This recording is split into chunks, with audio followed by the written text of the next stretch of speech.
আংটি, নাকের আর 2টা বদনা পেয়ে খুশি হয়েছি।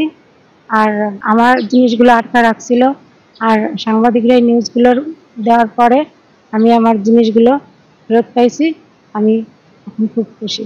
আমার আর সেই এনজিওর প্রতি কোনো রাগ বা কোনো অভিযোগ কোনো কিছু নেই। শ্রাবণের স্বামী দীর্ঘদিন বাড়িতে না থাকায় উনি মূলত আয়ের উৎস না থাকায় উনি একটু অভাবে, কিন্তু মাসের শেষে যখন কিস্তি চাইতে কিলো পিছায় যায় তখন উনি কিস্তি দেওয়ার আগ্রহ থাকে, কিন্তু ওনার কাছে টাকা নেই।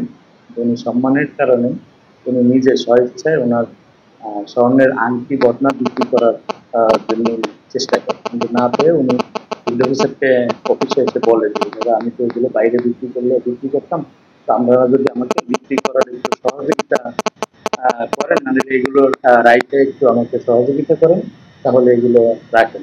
পরবর্তীতে আমরা গতকালকে যখন এখানে ওনার বাড়িতে যাই তখন উনি এই ঘটনার সত্যতা বলেন এবং উনি নিজের ইচ্ছায় এগুলো রেখে গেছেন সেটাই বলেন, এবং উনি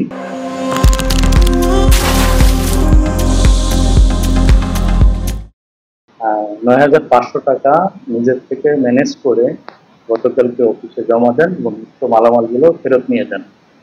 আর এ ব্যাপারে আমাদের হেড অফিস থেকে একটা তদন্ত কমিটি গঠন করা হয়েছে এবং বিষয়টা যেহেতু বিচ্ছিন্নভাবে নিউজ হয়েছে তাই এখানকার ফিল্ড অফিসার এবং ব্রাঞ্চ ম্যানেজারকে সাময়িকভাবে বরখাস্ত করা হয়েছে এবং ৩ সদস্য বিশিষ্ট তদন্ত কমিটিও গঠন করা হয়েছে।